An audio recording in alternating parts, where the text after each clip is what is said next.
للہ الذی وحدہ والصلاة والسلام علی من لا نبی بعدہ رب اشرح لی صدری ویسر لی امری واحلل عقدۃ من لسانی یفقہوا قولی۔ کمبائن سوشل نیٹ ورک کی اسپیشل ٹرانسمیشن میں پروگرام رمضان وتھ کے ساتھ میں مفتی عبدالماجد قادری رضوی حاضر ہوں۔ آج انشاءاللہ عز و جل ماہ رمضان المبارک کے حوالے سے، اسی مناسبت سے رمضان المبارک میں روزے رکھے جاتے ہیں، تو روزے کے مسائل چند ہم سماعت کریں گے۔ اس پروگرام میں ہی سوال کیا گیا ہے، ہماری بہن علیہ خان نے سوال کیا ہے کہ اگر ملک سے باہر جانا پڑے تو کیا اس دوران روزہ رکھ سکتے ہیں یا نہیں، یہ سوال کیا گیا ہے۔ یاد رکھیں کہ قرآن مجید میں پورے سورہ بقرہ کے اندر تفصیلاً اس بات کو بیان کیا گیا، یا ایھا الذین آمنوا کتب علیکم الصیام کما کتب علی الذین من قبلکم لعلکم تتقون ایاما معدودات فمن کان منکم مریضا او علی سفر فعدۃ من ایام اخر۔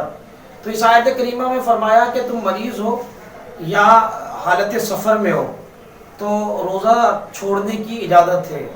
حالت سفر کے اندر روزہ چھوڑنا جائز ہے، لیکن روزہ رکھنا بہتر ہے۔ اب حالت سفر کیا ہے، شرعی مسافر کب ہوگا، اس کو ذہن میں رکھیے کہ سفر کم سے کم 92 کلومیٹر کا ہو یا 92 کلومیٹر سے زیادہ ہو، اور جس جگہ پر ہم جا رہے ہیں وہاں پر ہمارا 15 دن سے کم ٹھہرنے کا ارادہ ہو۔ اگر یہ مطلب حالت اس طرح کا سفر پایا جاتا ہے، شرعی سفر پایا جاتا ہے، تو روزہ چھوڑنے کی اجازت ہے۔ لیکن قرآن مجید میں اسی آیت کریمہ میں فرمایا کہ اگر روزہ رکھو تو یہ تمہارے لیے بہتر ہے۔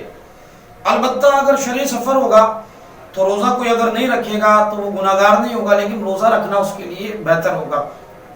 آج کل کے سفر بھی بڑے آسان ہیں، اور کیونکہ ہوائی جہاز میں سفر کرنا ہوتا ہے اور سہولیات کے ساتھ سفر کرنا ہوتا ہے، تو میں مشورہ یہی دوں گا کہ جہاں پر آسانی ہو تو روزہ نہ چھوڑا جائے، کہ نبی پاک علیہ الصلوۃ والسلام فرماتے ہیں، ایک دوسرے مقام پر فرمایا کہ اگر میری امت کو معلوم ہوتا کہ ماہ رمضان میں کیا ہے تو وہ تمنا کرتے کہ سارا سال ہی ماہ رمضان ہوتے۔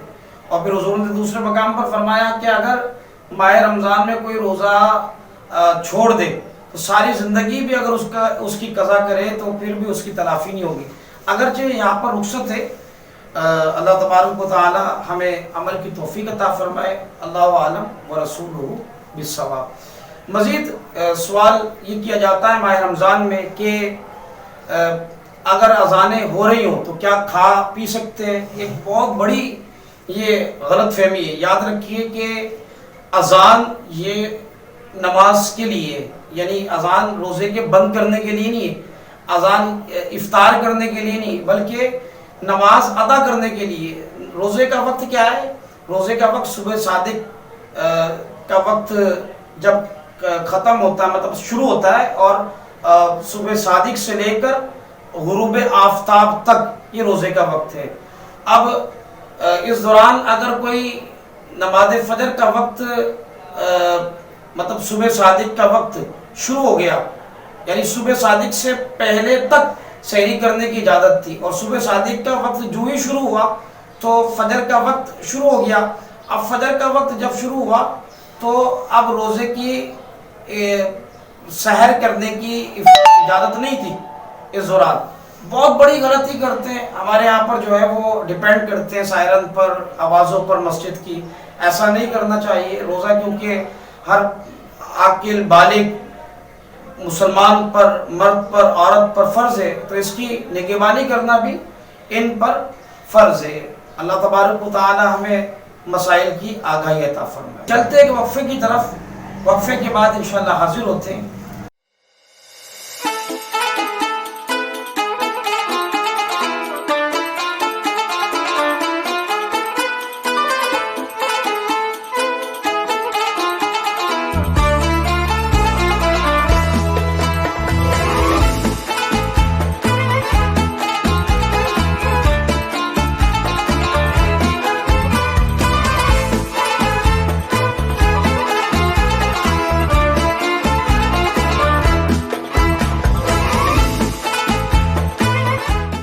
جانتے ہیں کہ انسانیت کی خدمت کرنا ہر کسی انسان کا فرض ہے، اور میمن ہاسپٹل اس خدمت میں سب سے آگے ہے، اور آپ لوگوں سے بھی اپیل ہے کہ جو ہے وہ انسانیت کی خدمت کرنے کے لیے آپ زیادہ سے زیادہ آگے آئیں اور میمن چیریٹیبل ہاسپٹل کا سہارا بنیں، اور زیادہ سے زیادہ ڈونیشن اور زکوٰۃ کی مد میں میمن ہاسپٹل کے اکاؤنٹ میں جتنا ہو سکے آپ لوگوں کی حیثیت کے مطابق جو ہے وہ آپ اس پہ حصہ ڈالیں.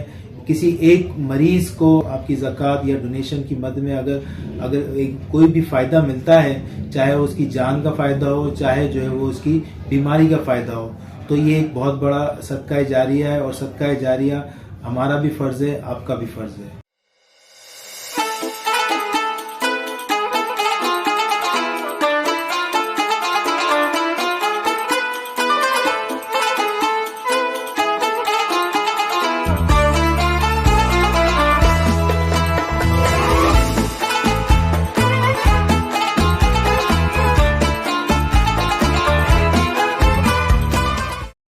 جی ناظرین، وقفے کے بعد حاضر خدمت تھے. ماہ رمضان المبارک کی پربہار ساعات رونق کے ہمارے درمیان موجود ہے. رمضان کے مسائل، روزوں کے مسائل بیان کیے جا رہے ہیں. وہ چیزیں بیان کروں گا کہ جن کے کرنے سے روزہ نہیں ٹوٹتا، اور عمومی طور پر یہ سوالات بھی کیے جاتے ہیں. سوال کیا جاتا ہے کیا انجیکشن لگانے سے روزہ ٹوٹ جاتا ہے یا ڈرپ لگانے سے روزہ ٹوٹ جاتا ہے؟ یاد رکھیے کہ انجیکشن لگانے سے روزہ نہیں ٹوٹتا. چاہے نس کا انجیکشن ہو، گوشت والا انجیکشن ہو، ڈرپ لگانے سے بھی روزہ نہیں ٹوٹتا. کیونکہ ڈرپ لگانے سے یا انجیکشن لگانے سے جو انجیکشن کی سرنج میں جو دوائی ہوتی ہے وہ مسام کے ذریعے وہ بدن میں جاتی ہے، وہ ڈائریکٹلی نہیں جاتی.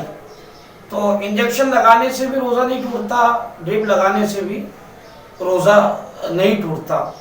اب بعض یہ سوال کرتے ہیں کہ بھائی یہ تو مطلب ہر کوئی انجیکشن لگا لے گا، ہر کوئی ڈرپ لگا لے گا، طاقت کے انجیکشن لگا لے گا. ایسا نہیں ہے. ہمیں یہ مسئلہ سال سے معلوم ہے، لیکن آج تک روزے کی حالت میں یہ انجیکشن وغیرہ نہیں لگایا، اور کوئی لگاتا بھی نہیں ہے ضرورت کے بغیر.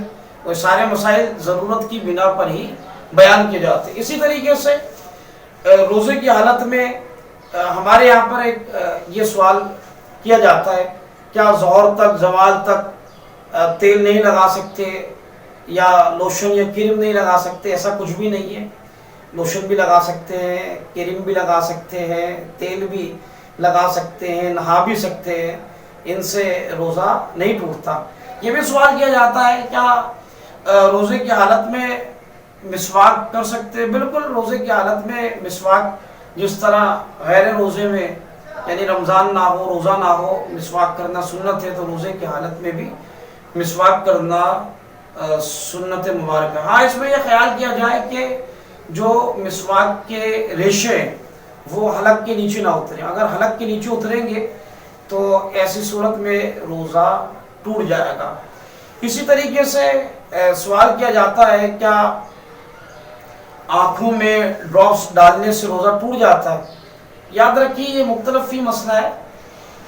بعض علماء اس میں فرماتے ہیں کہ آنکھوں میں ڈراپس ڈالنے سے روزہ ٹوٹ جاتا ہے، اور محتاط علماء یہ بھی فرماتے ہیں اس میں کہ روزہ نہیں ٹوٹتا. اور جو کہتے ہیں کہ روزہ نہیں ٹوٹتا ان کی تھیوری یہی ہے کہ یہاں منفذ روٹ حلق میں پہنچنے کا آنکھ کے ذریعے کوئی نہیں ہے. اور جو کہتے ہیں کہ ٹوٹ جاتا ہے وہ کہتے ہیں کہ منفذ یعنی روٹ ہے کہ آنکھوں میں ڈراپس ڈالیں گے تو وہ حلق کے نیچے اتر جائے گا. جبکہ جدید سائنس بھی آج یہی کہہ رہے کہ منفذ روٹ نہیں ہے، تو لہٰذا آنکھوں میں ڈراپس ڈالنے سے روزہ نہیں ٹوٹے گا. کانوں میں ڈراپس اگر ڈالے جائیں کیا اس سے روزہ ٹوٹ جائے گا؟ یہ بھی سوال کیا جاتا ہے. جی نہیں، کانوں میں ڈراپس ڈالنے سے، قطرے ڈالنے سے روزہ نہیں ٹوٹے گا. جبکہ اگر کان کا پردہ پھٹا ہوا ہے اور وہ ڈراپس یا آئل وغیرہ ڈائریکٹلی اس صورت میں کہ جب پردہ پھٹا ہوا ہو وہ اندر چلے جائیں تو اس صورت میں، اس کنڈیشن میں روزہ ٹوٹ جائے گا. اللہ تبارک و تعالی ہمیں ان مسائل کو یاد رکھنے کی، عمل کرنے کی توفیق عطا فرمائے. اپنے میزبان کو اجازت دیجیے. اللہ تبارک و تعالی ہمارا حامی و ناصر.